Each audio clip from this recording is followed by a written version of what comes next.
Welcome back to Pin Pals, the podcast about enamel pins. I'm your host, Eric Roman from Warrior Pins, and thank you for showing up this week. That means a lot. I appreciate it. Now, a couple bullet points on our agenda before we jump into today's episode. First off, 10 episodes. This is episode 10. This is nuts. There are 10 episodes. That's a lot of talking about pins, but I guess that just goes to show you that there's a lot to say when it comes to pins. You know, here's to another 10. We'll see where we go. Secondly, I entered Pin Pals into a contest called My Roadcast. The company Rode, which makes microphones, teamed up with Anchor, who does podcast hosting. It's where I host Pin Pals. They teamed up with them to give away a bunch of podcasting gear. So if you guys have a minute, could I kindly ask you to vote for Pin Pals? I'm keeping my expectations low because there are a lot of entries, but I think this podcast is unique enough to maybe catch a few eyes or strike some interest. This podcasting gear would actually help Pin Pals a lot. One, we would be upgrading the microphone that I'm using, which is an old microphone.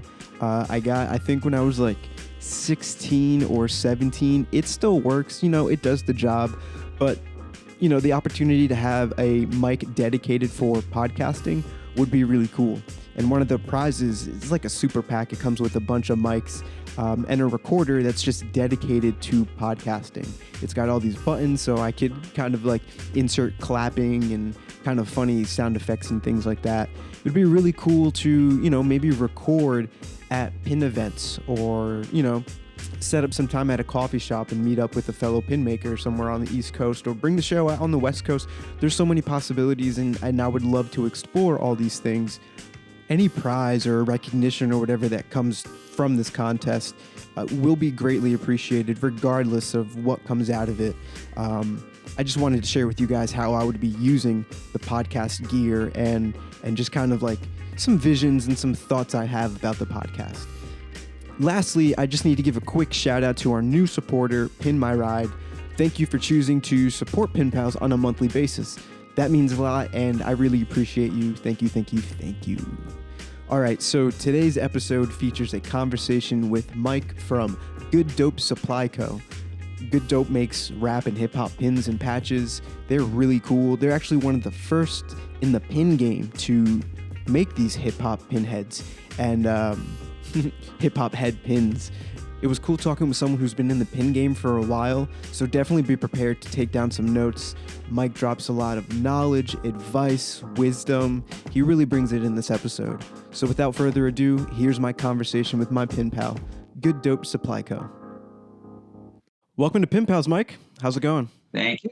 Thank you for having me on. I appreciate it. Of course, man. Of course. So why don't you tell the listeners a little bit about yourself and Good Dope Supply Co.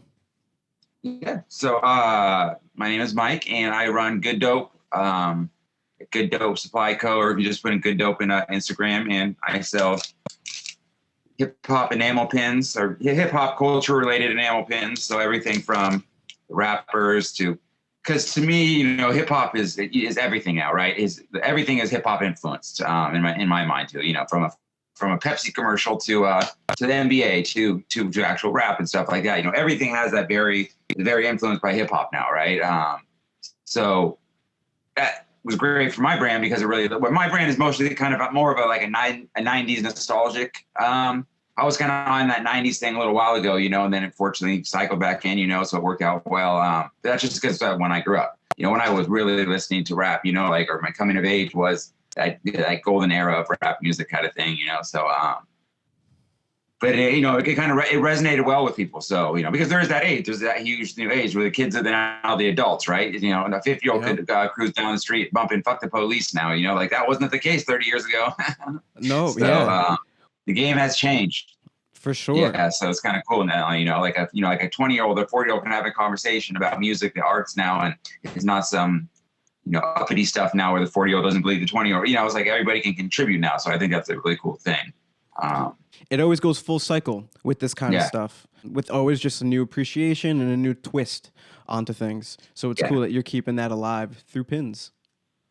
Yeah. No, yeah. I mean, it totally makes sense, right? I mean, it's all nostalgia, right? Nostalgia is the easiest thing, the easiest sell in the world, and everybody loves nostalgia, right? Or, because things remember better than it was probably. But, so like, when the adults, but like, it's funny now because like the adults, like I guess I might call myself an adult, we grew up on cool shit. We grew up on the same shit that the young people are growing up on now, right? So like, that's totally different, right? Like when I looked at my parents, they weren't listening to the rap.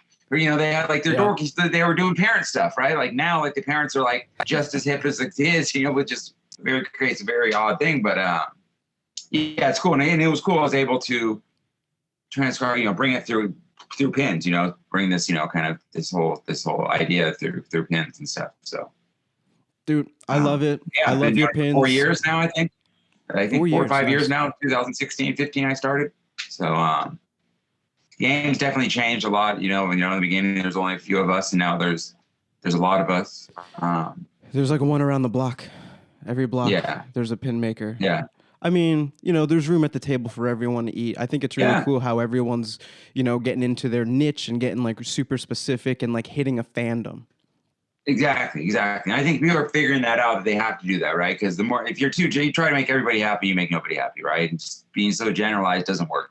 I mean, there's a pin trail for that or somebody. There's a lane for that, right? But there's only a few lanes people can be in that lane, right? So if you want to succeed, you better find a niche and something you really love, because it's going to be, that's what the internet's all about, right? You're able to get transparency, right? So you have to be really about what you're about, and I think people appreciate that when you are, and they can see that. So I like that. Very cool. All right, now we know who you are. Tell me a little bit about how you got to this point. How, did you get in pin collecting before? Did you see something? No, side hustle? It's kind of a funny story. Not at all, actually. I was actually a stockbroker for 8 years, maybe, something like that. So, and then a buddy of mine, he had to like, hey, check this thing. We had always talked about hustles. We were always into side hustles. Let's get out of this we would never want to work a 9 to 5 ever, kind of thing. We were always into the anti that, right? Where can we find some kind of hustle? And he's like, check this out, man. People are making pins and making hell of money. I'm like, what are you talking about? I'm like, what's a pin? I'm like, oh, like a pin? Like a pins are popular again? Like back in the night, like punk rock shit? He's like, yeah. And then I checked out, and he's like, check out this guy, Patch Game. So I looked at Patch Game's page, and I was like, oh, shit, this guy has 205,000 followers. This is legit. I was like, this is something, and I'm like, oh, yeah, let's try it out. And I was like, why is nobody doing rap? He's like, I don't know. And so he was kind of at the time, he started doing a little bit of sports stuff. He ended up not doing he stopped doing it. And I kept doing it, but I kept on going with the rap thing, just going in on the rap thing. And at that time, there was nobody really doing rap at all. So, there might have been somebody with a Tupac pen maybe or something, but nobody was doing every single rap face hip hop guy there was, and every to the extreme like I was, right? So I really figured out not only like pin wise, business wise, but Instagram wise, the more niche you are, the way easier it is to get bigger. And people, I think a lot. I got fortunate that I realized the power of Instagram early on, and I don't think some of the other pin companies did. A lot of them were just artists; they weren't even thinking about that kind of thing. And I was thinking more like, oh shit, you can really use this Instagram thing for some major coverage, right? And like, all my businesses ran off of it. And that's crazy, right? But you got to work with the system. The things change. It's definitely not as easy as it used to be. You always have people complaining about the algorithm, but you got to change it up. Like it's them giving out us a free platform. Of course they're gonna direct people towards advertising. They got to make money too. But again, they're letting us use small businesses that would have never existed before are able to exist now because of Instagram. So like yes, there's evil, but I think the good definitely outweighs the evil on that. 100%. Yeah, 100%. And it was like the Wild Wild West, 5-6 years ago. Yeah. So you can do anything. Like, you can put down one post, you got like 1,000 followers, and we're like, oh, that was great, cool. But then of course it got crowded, and then everybody started doing a lot of the same things. So and people are only going to follow who they're going to, and then it became really important to put out consistent content, put out content that people are valuable. You couldn't just put out bullshit anymore. You actually had to do something. Like people have a lot of stuff now to look at every day. You can't blame them for not wanting to look at your post if you didn't put time into it. Mm-hmm. Why should they waste their time? Use your time. So, once people figure that out, it's a lot easier to succeed, like on Instagram, or anything, on any platform, really, I think. So, You just got to give first and then ask. It's not sell, right? It's like, how about you teach them something? How about you give them something, show them something, expose yourself, because you're real, and then they're like, oh, I mess with this person. I really connect with this person. Now I want to buy from this person, right? It's quid pro quo. That's just how the game works, but if you think me first, you're not going to succeed very fast. So. Dog, 10 minutes in, I don't know what time we're at right now, already dropping that knowledge and that wisdom. Absolutely right. Absolutely right. It's not always about selling. You have to be genuine. There has to be passion behind it. There's a lot of ingredients that go into success. Absolutely.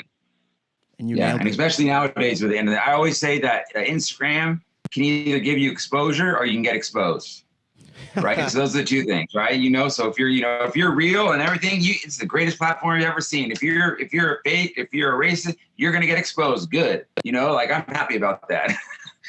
So like Instagram didn't make you say anything. You said that and just happened to record yourself, saying it. So like Instagram's not the problem here. You're the problem here. So, so, it can be used for great stuff and it really is like, and customers expect a lot more than before. They expect that closeness to that their favorite artist, their favorite whoever, maybe, their, artist, singer, rapper, artist kind of thing, merchandise company. They want to be close to that company. They want to be, like I'm with that company, and like, this is crazy. They can speak on live. Now you can go on live and be like, ask a question to your favorite artist. That's crazy. To be that close, that connection you can create now with your fan base and with, vice versa and stuff. So, it's stuff like this, doing podcasts like this, like this is crazy. We can do stuff like this now. It's just cool, like your audience sees mine, my audience sees yours now, and everybody can help everybody. So, thank you, Instagram. Thank you, Zuck. Yeah, exactly. He does what he does, but you got to understand, like, of course they're about, like, of course they want to figure out. All that stuff's all about. I tell them it's about they want to do targeted marketing. I would much rather them figure stuff out about me through my searches, and I'm going to get marketed to anyways, right? If we're going to use this free platform, wouldn't you rather have a targeted ad than a non-targeted ad? I would much rather have something that I realized that I went to once than something that was targeted towards something. I'm like, why are you showing me this? So that's all it is. They're trying to like keep the costs down and get targeted marketing. But there's certain privacy things they probably overstep their boundaries, but that's business. That's capitalism. You got to keep them in check, right? That's why we have checks and balances. Right. Oh man, I love it. All right. So tell me, how'd you come up with your name? Good Dope. I love it. Actually, it was Good Hustle at first. Like I actually had a different name for like a year and a half. I think it was Good Hustle, and then I realized I was like, well, phonetically I didn't like it. Like I didn't like how hustle was longer than good. And second, I was like, wait, Good Hustle? I was like, that kind of sounds like I'm hustling the customer, the end user. Like, oh, this is a good hustle I got going right here. I was like, that doesn't sound cool. And that's not ever what it was meant to sound like. But I was like, maybe somebody could interpret like that. Then I was like, oh, Good Dope. And I loved how it like, I was like, oh, that just sounds, and it matches up cool. The letters are the same. And then I ended up, obviously doing a bootleg of the Goodyear. I was like, look, I got a bootleg of the Goodyear fucking logo too. I was like, that's perfect. So, and it sticks, and people kind of I like it because people just lie. It's kind of shocking too, like, oh, what's your company's name? I'm like, oh, Good Dope. And they're like, what? And then, so it works, It's very on brand. And dope can be taken to so many different ways. I mean, for me, it's like dope. It's hip hop. That's just dope. That's just dope. And then maybe some square parents like, dope. What's that? Dope. That makes it even funnier. Like if you're getting offended by it. But I love it. But if you know, you know. Yeah, if you know exactly, kind of thing. That's exactly what it was. So I want you to tell me what is it like from idea for a pin to actually getting it in hand and getting it to the customer? What's that process like for you? So it's like, the big thing that people don't know is like, you always have to think, you're always thinking like, 5 steps ahead, right? Because like when I'm getting a pin made, I better be thinking of the new idea for the next pin, right? Because to get it made. And then because, like I work with an artist, the same artist I've always worked with, like me and him work together. And he actually does all the finalizing, Old Dirty Dermont, is his IG. And I basically just tell him, I say, I want this, this, and this, and this. And then he'll start sending stuff back and forth with me, and then we'll get to a final idea. And then I contact my, whatever they call it, rep out there by the China factory, and then get made the factory. They send me a proof back. And, you know, if you don't know your factory well, they'll try to mess with you and send you a proof back that looks nothing like what you sent them, right? So, I mean, that's the whole art in this art is what looks good on paper doesn't always translate to a pin very well, right? So you got to make sure you do this certain kind of art that will look good in a pin. Because, you know, sometimes like the worst thing you want to hear is somebody say, who is that? When you have a pin, right? Because you're like, oh, you're great. You know who that is. You know, like that's like, fortunately, I was able to like understand like the simplicity of a pin, like this, like if you can see this looks like Tupac, like, that's Tupac right away. Like, so, but it's because like the eyes have to be a certain size, right? Because if the eyes are too small, then the enamel comes together and it all starts running and you see a crappy pin, right? So like, fortunately, I've been with the same pin factory now for like 3-4 years. So the lady knows me really well. She knows what I want when I, like I almost don't have to say what size, because like I don't like really large pins. I want my faces it's always 1 inch. I don't usually go bigger than 1 1/4 for certain things. Because I sometimes do moving pins too. I don't know if you've ever seen any of my stuff. So you got to do them a little bit bigger when they're moving. So, but even that, I want to go. I'm always going back and forth. I'm like, no, I want it smaller. Like, we can't do that. I'm like, yes, you can. It's just more work. Like, so they'll try to say it. They can't, but Yo, you just for got to real, learn. I've been there. Yeah, you got to stand your ground with China. They're very transactional.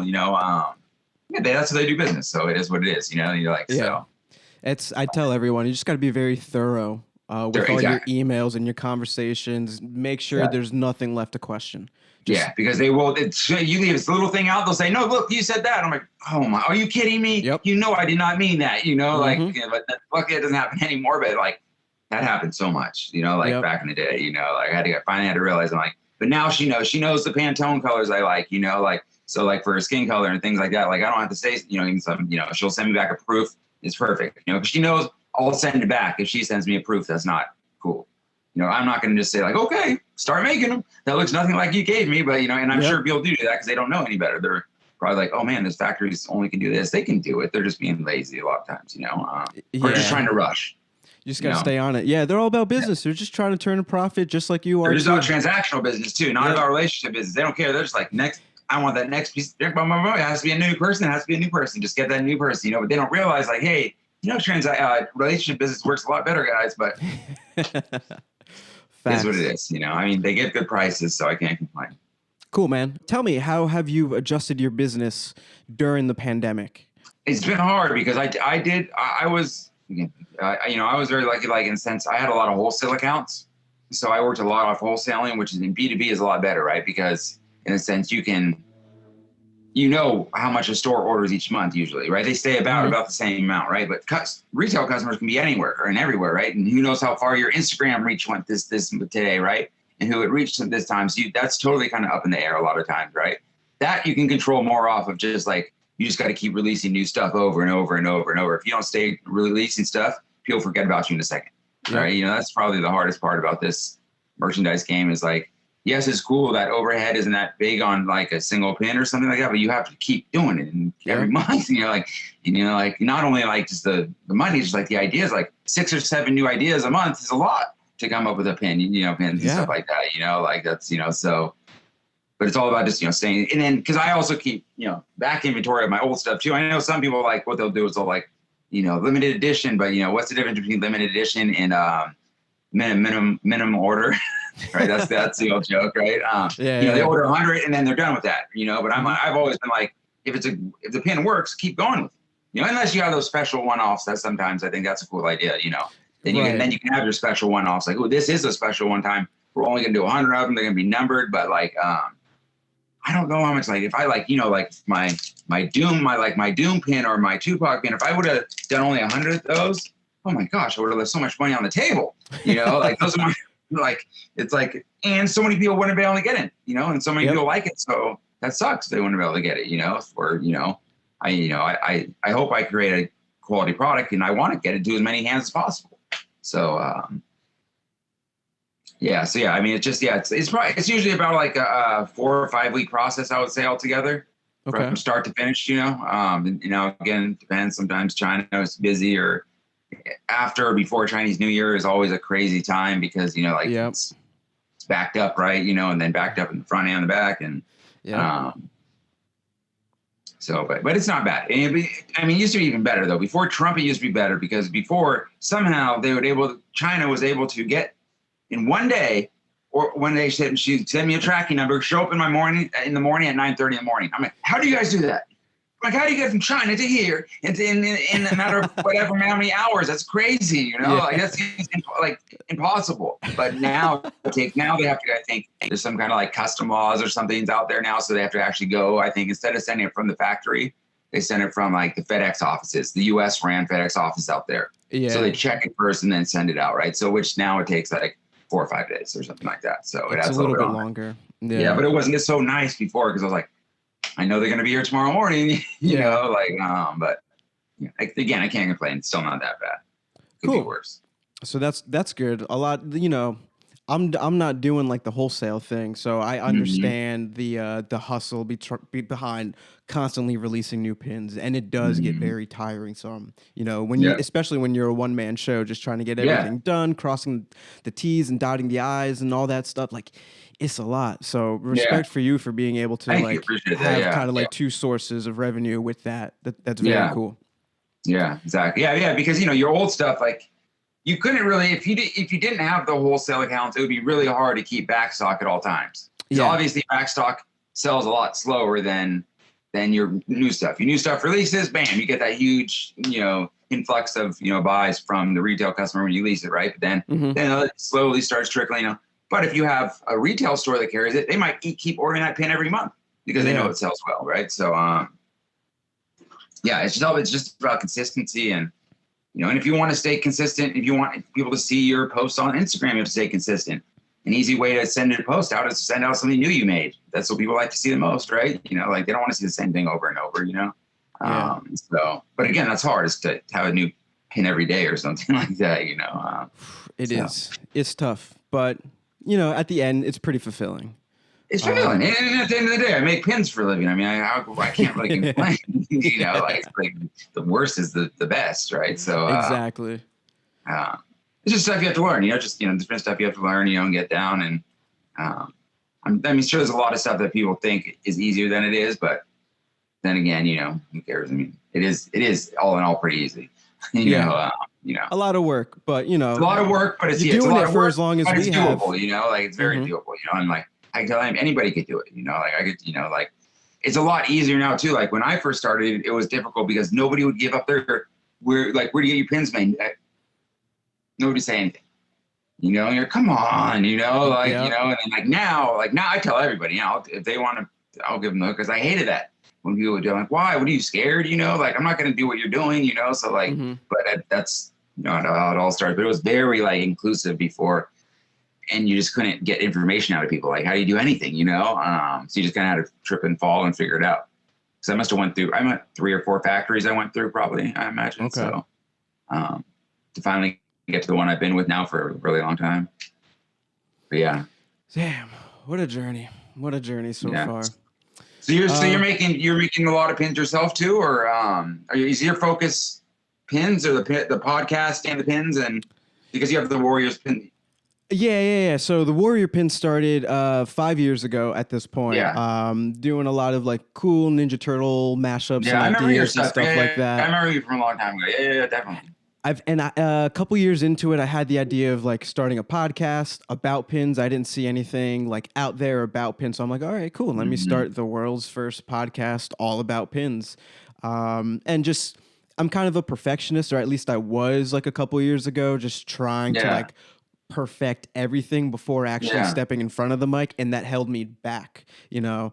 Totally. Yeah, that's what happens with everybody with content, right? You get paralysis by analysis. Yeah. 100%. You know, I got to read a couple more articles. Right? I'm like, you got to post more. When they ask me how to get better on Instagram, you got to post. And I look at their page, they have like 10 posts. I'm like, how are you gonna grow? You only have 10 posts. You know, like, but you get so caught up in the whole idea of being perfect. I mean, I myself too. This post isn't good enough, you know, but it's really better just to post and just to do it. Exactly. Done is So, better than perfection is the motto that I adopted like last summer during the pandemic. You know, I found myself without a job, so I figured now's the best time, good as ever, to like just do this yeah, and see what it's like. And that's season smart. 1 had a great response, so I figured, shit, Yeah. let's come back for season 2. Yeah, no, that's smart. That was like that. I was really impressed with a lot of stuff people were doing, especially when the whole MC versus MC thing they were doing. The whole was cool that they were doing. You know, the old producers versus old producers doing beat battles and stuff on YouTube and stuff. And I thought that was a really cool thing they thought of doing. You know, because they had no shows, you know, and stuff. So you had to do something. You know, like you know, you can't just drown. You know, you got to do something. You know. No, yeah. And if anything, people are more than ever on this now, right? So you know, like utilize it. You know, like people are on Instagram more than ever right now. You know, like exactly. So you can be seen if you want to be seen. So. For sure. So that's where I am right now, and then you know, here we are doing that thing. So let's move on to the next topic. We talked a lot about a lot of things, but I kind of want to hone in a little bit more on marketing, and I kind of wanted to ask you if you have a specific approach to marketing when it comes to your pins. I do. Well, Instagram, but like Instagram through again, it's about my whole thing has always been like help other people's first. Okay, so an example would be, you know, trying to always go out there and show off other people. So on your Instagram stories, you're always reposting for other people. Why? Because word of mouth starts with thank you, right? So you want somebody talking about you, do something fucking for them first. You know, like be a nice person. You know, like that's my whole marketing thing is being a nice person. How do you succeed on Instagram? How did I get 30,000 followers? Just being a nice person. You know, like saying, oh, how can I put that person on? How can I put that person on? Instead of being an opportunist, right? Be the opportunity, right? You know, kind of thing. That's, you know, if you look at it that way, I think you're going to succeed just in life and in business too, though. It's good business and it's good humanity too, right? So it's never going to hurt you because not only is that person going to be more likely to repost you, but you showed your fan base somebody else you thought was cool. So you acted as a curator. Hey, check this guy's out. And they also thought wow, that was cool, this person to do that for that person. I like this person even more now because he's a nice person. People like nice people, you know. And if people need to stop making it about them, you know, it's about me, me, you know. No, it's not about you. It's about them, you know.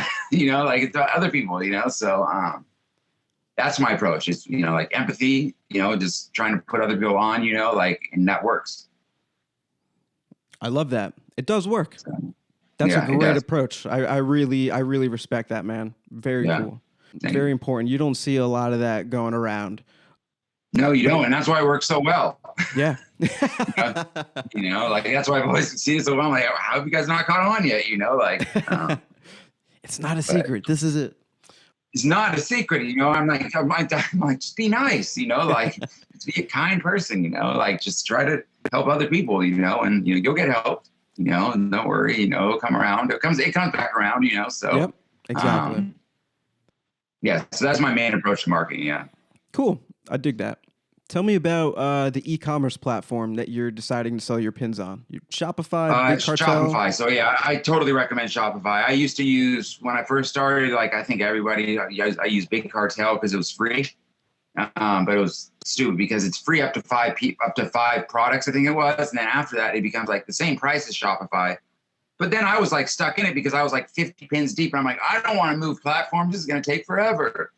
But it was like the greatest decision ever to go from that BigCommerce, whatever it's called, to Shopify. Shopify kills everybody now. Like when I first started, there was like 5 big e-commerce. There was like WooCommerce and I forget all the names now, but Shopify just stomped on everybody. They stomped on, you know, and like retail stores use Shopify now, you know, because why not? Because now you can have like you're dumb not to. If you use Shopify for online in your retail store, you definitely got to use their platform too, because now otherwise you have 2 different inventories. I'm like, why would you do that? I remember talking to one of the shops I sell pins. I'm like, what are you guys doing?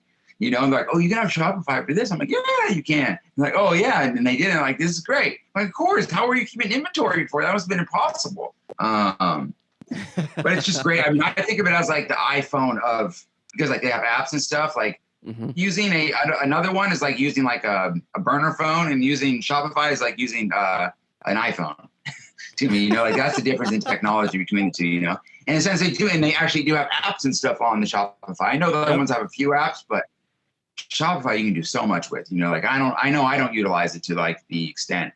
What they used to have, which was really cool, is downtown San Francisco, there's a Shopify center or something kind of called. I went there only once or twice. And you go in there, and there's just people there to help you for free. What?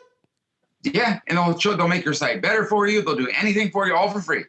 Wow. They'll teach classes. Like they stopped that because I'm hoping they'll come back soon. But it was totally cool. I was like, wait, I can just go on here. She's like, yeah, that's what we're here for. That's genius by them too, right? Because they're them helping me. I'm going to be much more likely to always stick with Shopify, right? But it's great to take advantage of that too. I mean, to utilize that. So yeah, dope. I definitely recommend Shopify. It's like from, oh my God, I mean before, so I never had it before where you could like actually go from order to print order to, I have one of those Dymo printers that they print out the actual slip and then just stick it on the thing, and all of a sudden, it's so easy now, it starts, I'm here, and then I just go through the order, I hit print. I already have the stamp on there and everything, and just throw it in a blue mailbox now. Like before, I wrote the name on there. I go get it stamped at the post office. They hated me at the post office. I go to the post office with like 50 packages. One day they finally told me, no, we're not doing it anymore. They're like, you have to do it yourself. So they just gave me stamps. I'm like, what do you mean you're not doing it? Like the postmaster said, we don't have to do it anymore, because they would all be the exact same amount, right? Because it was always like up to 12 pins. It's like whatever. It used to be like 252. And I'm like, this is ridiculous, and then finally when I got Shopify, so much better. Wow. Game changer. It was just like when I finally learned that you can actually get China to put your pins on the pin back and in the packages for you. Before this, what I used to do was get the pins in the bag. So it was like packing before packing.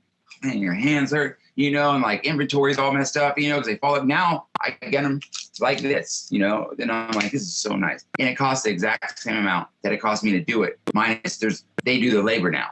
So it cost me no more to do it, yet it's done for me now. I'm like, why did it take me so long to figure that out? My man, streamlining the process. I think Nerdpins told me about it. I was like, are you doing it? She's like, no, you don't get China to do it for you, Mike? He also carries Nerdpins a ton, I'm like, no, I didn't know about that. He's like, oh, you're crazy. I'm like, oh man. And then after that, I was like, this is the greatest thing in the world. So, but that's what it's about. It's, learning and, as you go. Mm-hmm. Yeah, this is definitely not an ad for Shopify. I've talked about Shopify on the podcast before. We're on Shopify. I've been on it for all 5 years. It is amazing. I've used it at other jobs and stuff like that. We're working on a sponsorship. Yeah, I mean, I've had no like big problems with them or anything. Yeah. I'm not sponsored by them or anything. But I've had no big problems with them or anything. And it just seems so far advanced compared to everybody else. Mm-hmm. So I haven't tried out any of this, but again, I don't see anybody using anything but Shopify. So I'm assuming that Shopify is still better than everything else, because you don't really hear anybody bragging about any. I don't even know. I can't even remember the names anymore. But there was 5 of them, like 4 or 5 of them. WooCommerce, WordPress, WooCommerce Squarespace, probably. Squarespace, yeah. Squarespace was the one that was crazy because they were big. Squarespace was big, and then I happened to share an Uber once with this girl who was in Square, and I just happened to, she was talking about she worked there. I just had to ask her, I was like, hey, did Shopify hurt your guys' business? She's like, killed us. We almost went under. She's like, I was like, oh, wow. I was like, I knew it because before, when you went into like a small shop, little hipster shop, they used to use Squarespace, right? They'd have their, but not anymore. And so I started to notice, I'm like, I was thinking, that probably affected them, right? And she's like, we almost went under. We had to restructure our whole marketing and everything because of them. Wow. Like they, well, it makes sense. Again, it makes sense because why not use it in your store if you're using it online? Mm-hmm. And if you can integrate it well together, then there's your answer, right? So exactly. But yeah, I wasn't too surprised, I guess, but I found that funny. Woo, that's pretty funny. For anyone listening, we probably have a bunch of like folks who are looking to get into the pin game, make their own pins, maybe as a hobby, maybe they want to start a business. Do you have any kind of marketing tips, maybe stuff you wish you knew before you started that you'd like to share with everyone? Yeah, I mean, well, like we were talking about earlier, you have to be a niche. You have to have a lane. Don't go in a lane. Try to find a lane that's not already overpopulated, right? The more niche that somebody has an in, the better. But again, do you? You know, I would never say don't do you. Do what you're into, you're passionate about. But niche that, you know, you can get more niche about whatever you're doing, you know, like get more tight about it, right? And the more tight you are, the easier it is to market it. Broad marketing is hard. That's the whole cool thing about the internet is how tight we can get with it and how direct we can get with it. We know exactly what somebody listens to. We can send a direct ad at them if we know who our end customer is, right? So like, but if you have this broad niche and have this broad customer base, then it gets difficult, you know? So I would say like definitely, you know, understand what you like and what you want to do. And then, you know, and then talk to as many people as possible, you know, because fortunately people are more willing to, they can holler at me. You know, they're much more willing to give information now. If they just ask politely, you know, like be cool about it, you know, like, and I would also say again, back to the whole thing about like, you can't expect it either, right? Out of people, right? So like, you know, why don't you go try to do them a favor first and then ask them how to do something, right? Figure out what they might need something, figure out what they need, you know, find out what they need, go to them. And then I guarantee that person's going to be helping you out when you ask them.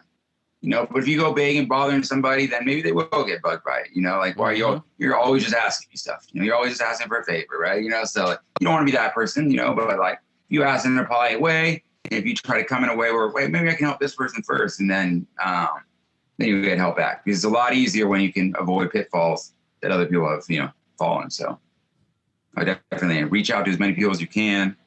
You know, first figure out who you are, figure out what you want to do, figure out the plan. Reach out to people and then get started, you know, like don't get paralysis by analysis, but at the same time, lay your road laid out before you start going, you know, like, you know, so I think there's a happy medium somewhere there that we all have to find. That's great. I hope everyone listening is taking notes. There dimes of wisdom everywhere. Just dropping it all, man. There's so much loose change. No, yeah, I hope I can help. And yeah, I love helping people out. So any way possible, you know. And like I said, if they can, you know, at Good Dope Supply Co., you know, holler at me on the gram. Happy to answer any questions they have, you know.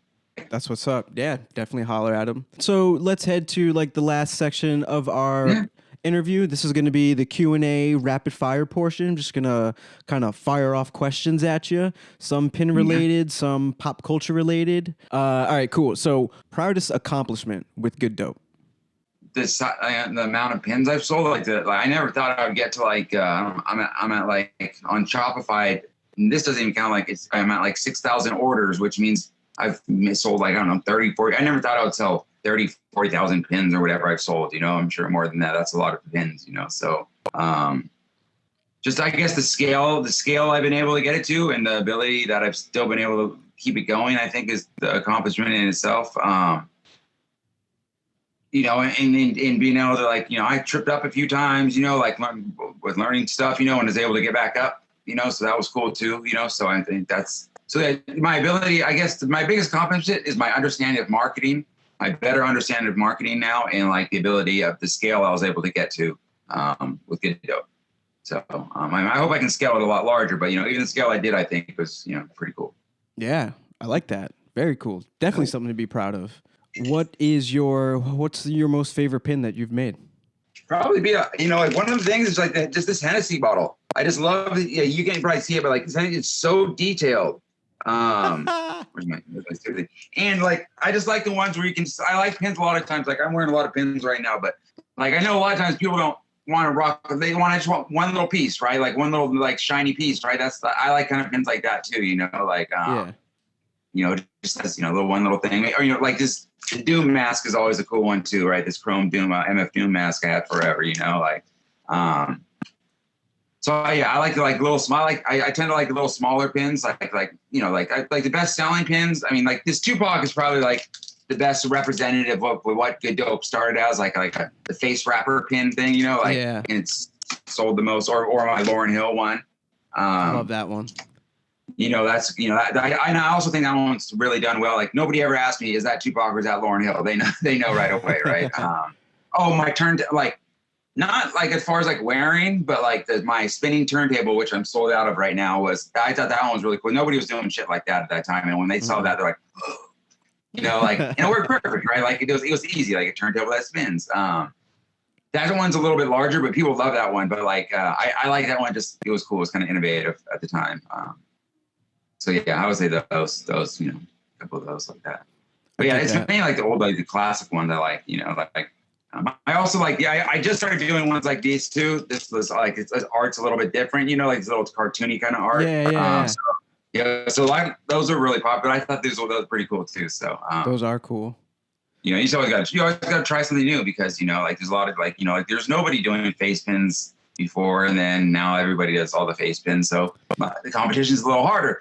Yep. But I got to go in a different direction. You got to stay on offense. That's the key to this game, right? You stay on offense, right? You can't go on defense. You can't slow down. Like just keep going. Think of something new. It's like they didn't. They can't take your brain from you. They can take an idea of yours. But that brain of yours created many ideas. So come up with something new. I like that. Keep it going. Splash some threes on them. Exactly. Drop a step back. There you go. Drop a three. Jab. Which way's it going? I don't know. Oh, he's stepping back. All right. Cool. Exactly. If you had to remake one of your pins, which would it be and why? Or maybe you don't. Maybe you're happy. No, well. There's been pins I've messed up on. The one thing I always wished I could have done was with my turntable pin. So typically pins are magnetic, right? Mm-hmm. But the way the turntable pins, the spinning part is made of zinc alloy, which is not magnetic. I wanted that to be regular pin material, which is because I wanted to make magnet records so you can interchange them. So one day you feel like wearing the Tribe record, you can, it'd be like 4 packs of all the different classic records, right? Yeah. I never could get it done. They could never, because they said, no, we can't do it. And I fought forever with them about it. But like one day, maybe I could figure out how to do it. I don't know. But it's like, I tried forever with that one. Like I always wanted to be able, I was like, that would be so cool if you could just slap on a new different record whenever you wanted to wear it, like. Dog, I love that. And if the record player had an arm that could just move up and then just up and down. There you go. And like you can even make it turn green or red too, like you could have a little color thing on it too, So like, yeah. So that's probably the only one I really always wanted to do that I couldn't get accomplished, But like, there's definitely been pins that I've perfected over time, but like that's the one that I was never able to do, unfortunately. But I'm not giving up. One day. What are the little things in life for you? Like besides, like, I mean, I love music. I love hip hop. I love collecting cards. Like baseball cards now. Like when I was a child, like collecting cards of my shit, like. And then it came, I don't know if you know, but it just recently came back in style now, like that type piece now and shit. And I'm all over that shit now. I'm like a fucking child now, like I got so like tons, and so we're so much money now. And you can make like tons of money in it now too, which is cool. So that takes up a lot of my time now, like a crazy amount of my time. Like, everybody I get hooked on it too. Like, I'm like, dude, it's back in. Like, I got on it because Gary Vee was kicking it like 2 years ago. He's like, dude, this shit's coming back in. I'm like, that makes sense because people my age are now having kids who were collecting cards, pretend at that time. So I want nostalgia, right? So what do? And it also has the gambling thing to it. It's download gambling. So the adults we like it because we're like, it is because nowadays you don't get a $20 box of cards anymore. You get a $1,000 box of cards now, but you can pull a $10,000 card out of there now. So it's a different game now, So that. I mean, and then we're in the pandemic now, so I mean that too, right? I mean, everything has changed. I can't wait to be able to get back out and socialize more. Be out and have shows. I mean, I used to do that was a lot of revenue too. Not only was it fun, but a lot of revenue was like the pin shows, the merch shows, and like and that was our big plan. Like right before the pandemic started, was like, oh, we're gonna go hard on the shows this year, and then what happened? So life happens. Yeah. So that's my big hope. It's like going forward. It's like we'll be able to have a bunch more shows. Get all the creators together, all the and everybody will be able to help everybody else. Because you learn so much too, right? When you're at those shows, when you connect with the other creators, right? You're like, oh, you're doing this, you're doing that, and share ideas, and it's just a cool space to be in. So for sure, that's awesome. That's what and let me just say before we move on, I was getting like heavy Gary Vee vibes from you. So that's the fact that you just like you dropped them and stuff. I was like, I could see how a lot of these things were like. Yeah. I was on him like a long time. I was just super into him, and I understand like why people hate him sometimes, but I'm like, he's fucking right.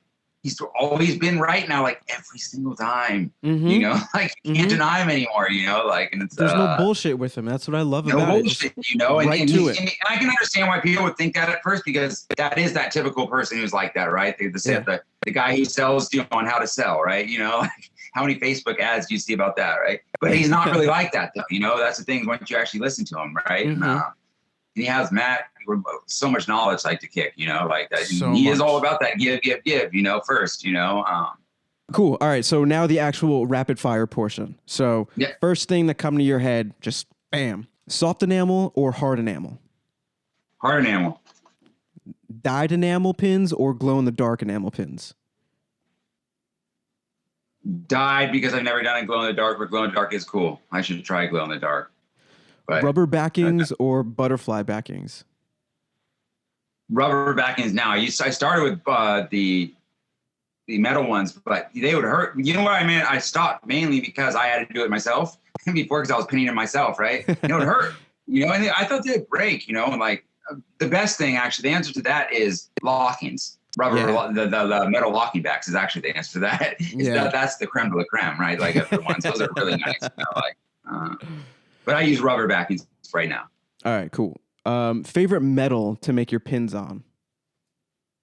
I usually use black nickel, usually like the black nickel, and then zinc alloy if it's like a real like crazy shaped one, because I guess that's what they need to do to be able to do like, you know, somebody's hair is crazy or something and sharp cuts, you know, it has to be zinc alloy mixed with hard enamel or something, you know. So I also do a lot of print on hard enamel too. When I have to do the real detailed stuff, I figured out like that took me a little while to figure out how to do that. That's how I got the Hennessy on there. They're like, you're like, how do you do that? You know, it's like so tiny. I'm like, because they're actually doing print on top of that hard enamel. All right.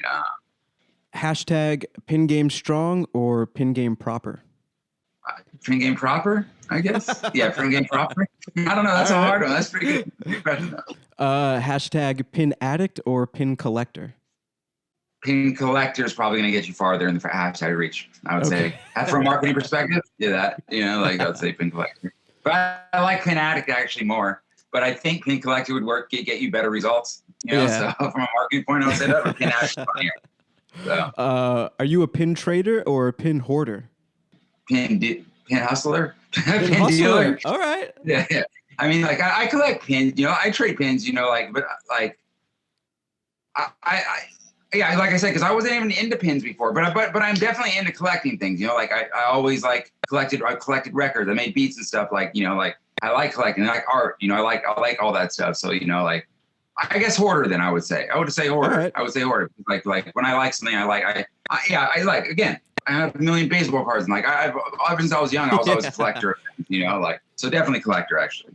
I like that. Favorite place to rock a pin, or does it depend on the pin?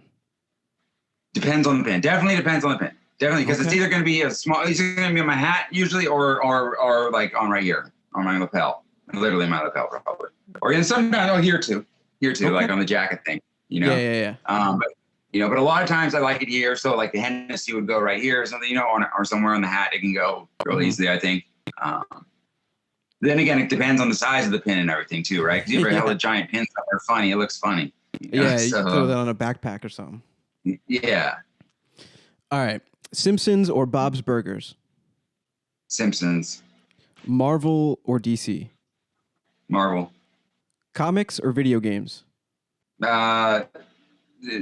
Video games, because like I probably grew up playing video games more, but I have mad respect for comics. All right. You know, I really like comics. I like the art and stuff like that. You know, TV shows or movies? Movies. Hottest rapper in the game right now. Putting you on the spot. Yeah, I mean, I don't even. All right, give me three rappers you're vibing on right now. I would say like who's out? I never can answer that question. You'd think I could answer that question really easily, you know, but like my thing has changed. I used to be a super backpacker, you know, like I would never listen to this new music, whatever, you know, but then I realized like I'm being one of those old people, hater people like on that stuff. And then I realized I kind of got into this stuff, you know, like say like what's the cat who unfortunately passed away? The Dream, not the Weekend. No, not the Weekend. The fucking what's his name? Nipsey. Juice WRLD. I realized I was like, I was like, first, I was like, who is this guy? And I never gave him a chance of the day. And then I listened to him, and then I found out he could rap really well. I'm like, oh man, I was hating on this dude the whole time for no reason.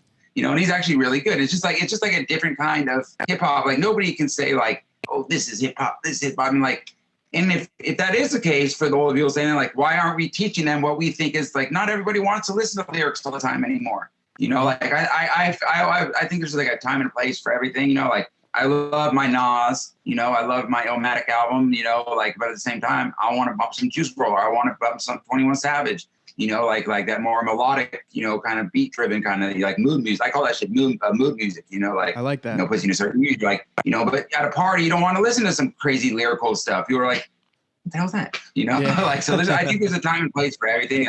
I love Cameron. Cameron's one of my favorite rappers. People always think that's weird, but I'm like, but he's dope and he's been around for so long. Yeah. He's hilarious. Like, like he can, he's like that quintessential cool rapper, like I've always been a big believer, like rappers are cool, like that swag, whatever, like he has that Harlem swag kind of thing, Yeah.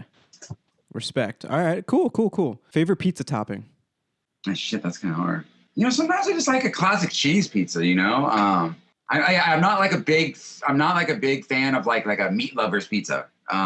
Like I would much rather have a vegetarian, like feta cheese on there, and like that one, like when the white sauce one or whatever one that one's called, like some kind of vegetarian one, like probably I would like a lot more, but yeah, because I don't like the meat ones, like crazy sausage on there, and you're like feel real sick after. Maybe when I was a kid, I like that, but it's too filling too. You can't have too filling too. Yeah, it's too much. It's just too much on it. Yeah. It's not good. Never and a good then you idea. got the meat burps to go along with it. Exactly. Too, you might have thought it was a good idea coming in, I'm like, then I was like, that was not a good idea. Yeah. Because I'm a big Ninja Turtle fan, I got to ask, who's your favorite turtle? I think it's changed over time. I liked Michelangelo a lot, but Michelangelo's orange, right? Yeah. Or is he? Yeah. Michelangelo probably I liked a lot. And what was the purple dude? Donatello? Donnie, yeah. Yeah, he was cool too. I like those two a lot for some reason. I don't know. Okay. I can't remember why exactly. But I mean, I can kind of just based on this conversation, I can see the Michelangelo in you. You like to have a good time. I remember Michelangelo a lot. I liked him a lot for some reason. But your approach is very strategical and analytic based. So there's the Donatello in you. Okay, yeah. So there we go. That's why I like both. And that is very honest. Good analyzation. Like and what is the last thing you binged on Netflix or Hulu or whatever? So again, this baseball thing has taken over my world so much that I'm constantly watching. It's like because like all this new thing, this whole new YouTube world came about cards, sports cards now. So I'm on all day on YouTube watching like the newest like like like what's new hottest card or the new like because each new thing keeps popping up and then like 90s nostalgia cards will come back real quick and then you got to be staying on top of the hustle and stuff. So I'm watching so much of that content now that it's crazy. So but I mean, well, I don't know, like what was the biggest? I love American Horror Story. So whenever American Horror Story comes out, that's like one of my favorite shows for sure. But like I can't remember besides somebody said something, I would probably be like, oh yeah, I saw that. But like, but yeah, I spend a lot of time on YouTube. I get a lot of my knowledge on YouTube. You can get a lot I of do the same YouTube. thing. You can learn so much. Go to YouTube. Yeah, I've learned a lot off YouTube. Yeah, like about Instagram, about everything. I'm like, dude, you just got to sit. You just got to do it. You got to put in the work. That's what it comes down to. Mm-hmm. So. And what a great final statement for the end of the podcast. You got to put in the work. At the end of the day, put in that work, and you'll get there. Mm-hmm. You'll get there. Exactly. Just keep doing it. You're gonna run into problems, but it doesn't matter. Stay on offense and put that work in. And you'll be good. There you go. Mike, man, you made it to the end. You made it through the gauntlet. How do you feel? Great. I appreciate it. Great questions. Great analyzations by you. So yeah, that was great. I had a good time. Thank you. I appreciate you having me on for real. Cool. Yeah, no problem, man. It's been a blast. This conversation was great. Yeah. I'm going to give you the floor. Any shout outs, drop those social links, drop the website. Yeah. So, I mean, yeah, mine is, just if you just type in Good Dope, my thing will come up as a G logo, but Good Dope Supply Co., gooddopesupplyco.com. Again, if you just put in Good Dope in Google, it'll come up. I guess shout out to BB Curate and Data Crew because they just did an interview with me last week, actually, on their cool little pin show they have. Actually, they have like the modern day QVC show. It's dope. So they have this thing where like people can buy stuff while it's on. So they're showing off my pins, and people are going, well, the person just bought this, but it's called, have you seen their app they do? I haven't seen it yet. It's called Pop Shop Live. It's dope. You should check it out. Pop Shop Live. It's a content creators QVC. Everybody can have their own little channel, and they go on. So and I think they do it twice a month maybe. And so this month, part of their show was interviewing me. So they made on for like a half hour where I jumped in on, and then they sold a bunch of pins for me. It was great, and those guys have always been doing their thing. I'm always respect them and doing their thing. But big fan of those. That was something I thought was really cool. Like during the pandemic, they jumped on that right away. I was like, there you go. That's what you got to do, right? Something gets thrown in your way, roadblock, get around it. Yep. Start a show. So you got to adapt. Exactly. I like that. Very cool. Yeah, definitely shout out to those guys over there. And Mike, I think you're going to grace our listeners with a special discount code. Yeah, definitely. Yeah. Did I name it yet? Yo, you know what we're gonna name it? We're gonna name it Pin Game Proper, and that's gonna give you 30% off. 35% off. Ooh, 35% off. 35, yeah. Pin Game Proper. And where can they use that? On gooddopesuppliecode.com. Bam. At the very end, just go in and let's put it in. Bam. They'll be able to do it. Bada bing, bada boom. 35% off some good dope. Like that. And I'll let it run for a while too. So then, bam. It'll be running for a few weeks. Let them use it. Perfect. Awesome. Mike, thank you so much once again. It's been an absolute pleasure. Really appreciate your time. Thank you. Yep. Anytime you need anything, give me a holler. Thank you. Appreciate it. You have a good day. Keep doing your thing too, man. Respect. Appreciate it, man. Much love. Yep. Cool. Bye, dog. Peace. Peace.